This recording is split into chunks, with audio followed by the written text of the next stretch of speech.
Ilan Brena é considerado um dos mais importantes autores de livros infantis do Brasil, ganhador de diversos prêmios e traduzido em vários países. Autor de mais de 80 livros infantis e infanto-juvenis no Brasil e no exterior. Ilan fez mestrado e doutorado na Faculdade de Educação da USP. Seus trabalhos acadêmicos sempre defenderam a literatura infantil e juvenil, livre da ideologia do politicamente correto. Ilan, um grande sucesso, um autor consagrado no nosso país. Olá, eu sou Zenaide Campos, do Instituto Brasil Solidário, e hoje nós temos o prazer de estarmos aqui com Ilan Brena, nosso querido escritor, que aceitou esse nosso convite, um grande parceiro do Instituto e que enriquece o nosso acervo literário com as suas obras maravilhosas. E hoje nós estamos aqui para conversar sobre esse grande best-seller que já está em vários países, aqui no Brasil, na Espanha, França. Não é isso, Ilan? Isso mesmo. Até as princesas saltam um pouco. Então, Ilan, em nome do Instituto Brasil Solidário, a nossa palavra é de gratidão e que bom que você aceitou o nosso convite para conversar sobre esta obra maravilhosa.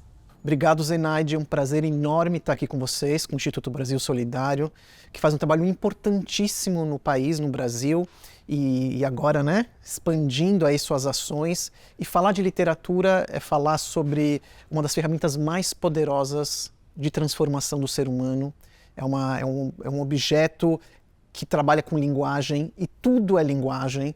Então, falar de livros é uma paixão, e principalmente desse livro, que realmente mudou a minha vida. Eu sempre brinco que minha vida é, antes do pum e depois do pum. Que maravilha! E é verdade, minha vida realmente mudou. Eu já tinha mais de 20 livros quando eu fui publicar As Princesas, e quando ele foi publicado, mês a mês, a editora me ligava e dizia: acabou o livro, Ilan, precisa reimprimir, acabou o livro. Então, é uma coisa que realmente é uma coisa que marcou a minha vida literária, minha trajetória, e a mesma coisa lá fora, no exterior. Essa versão que vocês estão vendo aqui, Las Princesas También se tiran pedos, por exemplo, na Espanha já vendeu mais de 200 mil exemplares. E que para um autor brasileiro que vai lá para fora é uma coisa muito difícil, Você já publicar livros em outra língua é muito difícil. Vender livros em outra língua é mais difícil ainda. O livro já faz 10 anos que está lá na Espanha, mas como você falou, também está em vários outros países. Então tem versões no Vietnã, tem versões na China, na Coreia do Sul. Então, assim, é um prazer estar aqui com vocês para falar sobre literatura. Ai, que bom, Ilan. E falar sobre literatura é falar desse trabalho tão importante que o Instituto faz, que é exatamente desse encantamento. E eu acho que as suas obras, eu sempre falo isso. A importância do Ilan Brena, não só para o Instituto Brasil Solidário, mas para essa nação de leitores, que são as mais de 300 escolas que a gente trabalha hoje presencialmente. Este ano nós alcançamos, estamos muito felizes, mais de 1 milhão de alunos. Então nós estamos realmente do Oiapoque ao Chuí, e como você falou, nessa expansão agora, Espanha, Chile, isso é tão importante.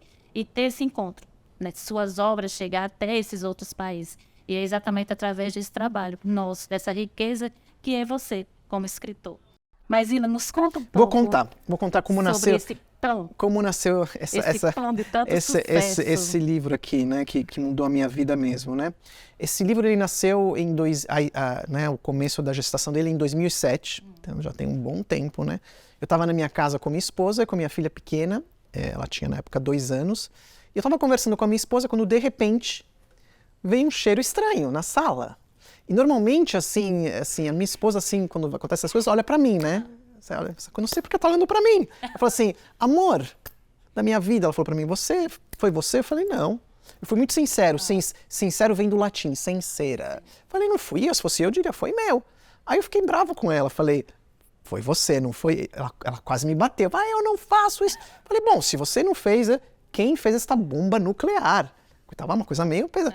Aí a gente lembrou que tinha mais uma pessoa na sala. Tava minha filha, com uma roupa de Branca de Neve, que ela adorava, 2 aninhos, e com uma cara de culpada, assim, de peidorreira, assim, de culpadinha, assim. A gente olhou assim pra ela e falou: meu Deus, foi ela! E a gente começou a rir, Falei: tão pequena e tão poderosa, E a gente riu tanto.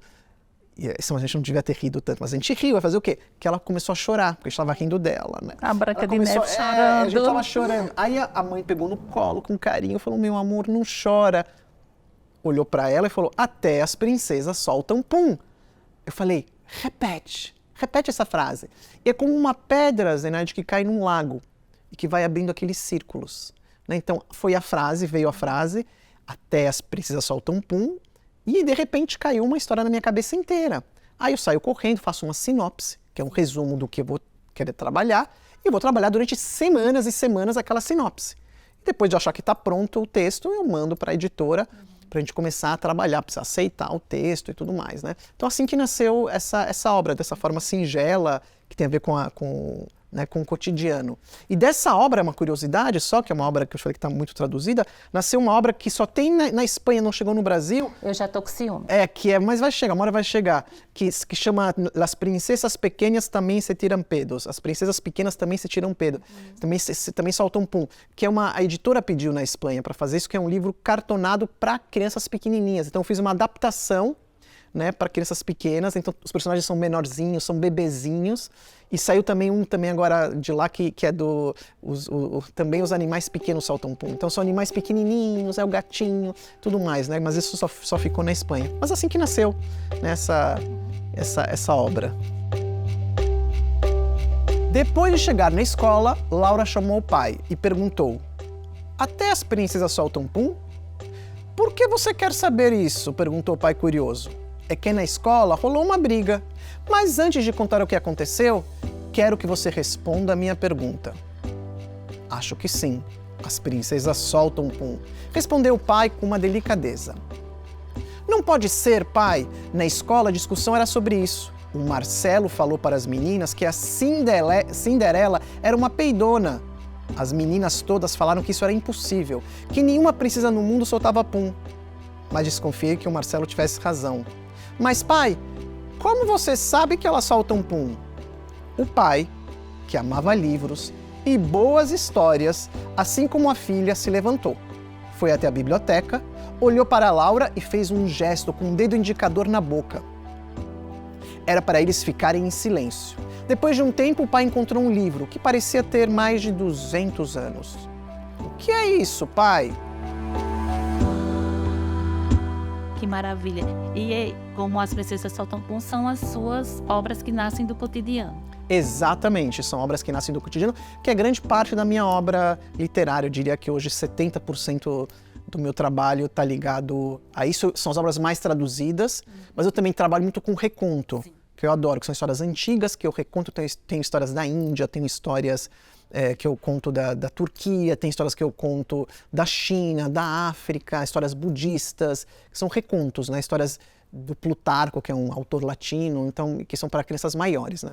E essas suas obras, muitas delas, né, recebem o selo de altamente recomendável. Né? Sim. Ganharam prêmios, ganharam um selo altamente recomendável, algumas ganharam algumas menções e prêmios fora também. Tem essa história. Mas, Ila, eu acho que isso é exatamente porque isso é arte literária. A gente fala muito sobre poesia. E eu acho que o bom livro literário, como são os seus, é exatamente isso. É essa poesia, é o lírico. A gente abre, né, o livro, Até as Princesas Soltam Pum, e a gente sente exatamente isso, sabe? Do texto, a forma do seu casamento com a Ionite, né, que eu acho perfeito, assim, as ilustrações, que eu tenho certeza que esse texto foi para ela. Quando ela começou a pensar nas ilustrações, volta para você. Né? E isso é muito lírico, isso é muito poético. Acho que por isso que é tão universal. Seja aqui, seja na Espanha, seja na Coreia do Sul, seja na Romênia. Não é esse encontro, é um encontro que a sua obra proporciona para o mediador. Por isso que eu acho que eles são tão fundamentais no nosso trabalho na escola. Né? Que você sabe que o nosso trabalho é lá na ponta. É chegar no chão da escola, chegar no mediador. Por isso que a gente trabalha nas nossas turmas EAD tão fortemente essa formação. Você já esteve conosco, né? Você viu esse momento, esse encontro, como é importante. E a gente tem aí a Agenda 2030, que ela é muito importante para a gente pensar isso mundialmente. E não o ODS 4, né, que é a qualidade da educação, eu acho que o seu trabalho, quanto arte literária, é fundamental nisso. Você concorda com isso? Olha, eu deixo os outros concordarem, né? É porque é difícil o autor falar assim. Eu gosto de que os outros falem sobre... É difícil você mesmo falar sobre sua obra. O meu compromisso é com a obra. O meu compromisso é com a literatura. O meu compromisso, aí eu posso falar de uma forma paralela, é com a educação no geral. Mas assim, que eu posso separar, né? Eu posso separar a minha vida como artista, como criador, onde, como estava falando, eu estou preocupado com o texto, eu quero um texto de qualidade, um livro bonito, bem feito, né? Que tenha essa... Né? Que seja uma obra de arte completa. Assim, então, essa é uma parte da minha vida. Aí tem uma parte paralela, que podia responder a sua pergunta, que é a minha vida como educador, como alguém que dá palestras, como fala em espanhol, conferências, para a área de leitura, formação do leitor, e nesse campo eu posso te falar, realmente, isso é uma das coisas mais importantes, mais ainda numa era digital, numa era das telas. Então, quanto mais telas, quanto mais excesso de mundo digital, mais repercussões existem na mente da criança. Então, assim, o livro de papel ele vem para quebrar isso, porque o livro de papel ele é outro tipo de relação com a mente, com o ambiente, com o som. Com o outro. Tem uma frase muito famosa de um escritor brasileiro que fala que a escassez de luz favorece o sonho. Então, quando tem muita luz a gente pode ficar cego. Sim. Luz tem que ser uma luz mediana, mas muita luz cega. Alguém já olhou para uma luz muito forte? A gente fica cego. O Saramago já escreveu sobre isso no ensaio sobre a cegueira. E sim, o mundo que a gente está vivendo é isso. Então, a escassez de luz favorece o sonho, é um pouco isso. É você deixar que o livro produza a luz e não a tela. Então, o livro vai produzir a luz na cabeça da criança. Então, obviamente que esse assunto eu acho um dos mais importantes. Se pais e professores que estiverem ouvindo a gente agora, saber da importância dessa relação com o livro de papel na vida do seu filho, do seu aluno. Eu acho fundamental para a gente realmente pensar no ODS 4 e nessa educação de qualidade, trabalhar arte literária na escola. Eu te perguntei isso porque num dos nossos encontros online, você falou uma coisa que me marcou muito. Você falou assim, que a história é a oração da infância. Ah, sim. E a gente trabalha direto com isso, né? Com essa primeira infância, esse primeiro contato da obra com a criança, né? Como a gente fala, que eu digo sempre que o mediador, através da sua obra, a gente exercita exatamente o que Bourdieu fala muito, né? Que é esse ouvir nas entrelinhas. Essa é uma frase que eu gosto muito, né? A história é a oração da infância. A história, a gente pode ir além, é o templo da infância, né? É onde ela se encontra. As palavras que acolhem essa infância. Uma infância sem palavras, sem linguagem, sem brincar, sem arte, eu posso garantir, uma infância empobrecida. Sim. Empobrecida de repertórios, empobrecida de afetos. Contar histórias é um ato de amor. Sim. E quando falo contar histórias, estou falando de ler histórias. Sim. Eu falo de contar sem o livro. Sim. Mas se for com o livro, melhor ainda, porque você tem uma relação com o texto escrito, que é tão importante na nossa vida. Sim. Então, é um ato de amor. Ila, que maravilha poder ouvir essa história, né? Você contando ela pra gente. E queria te agradecer por este momento incrível e que você compartilhasse conosco, né, uma palavra para todos os mediadores, tanto aqui no nosso país, no Brasil, como agora México, Chile, né, que em breve você estará presente, levando essas obras para todos eles.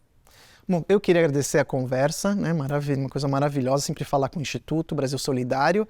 Eu queria falar o seguinte, gente, vocês, sem imaginação não há aprendizagem.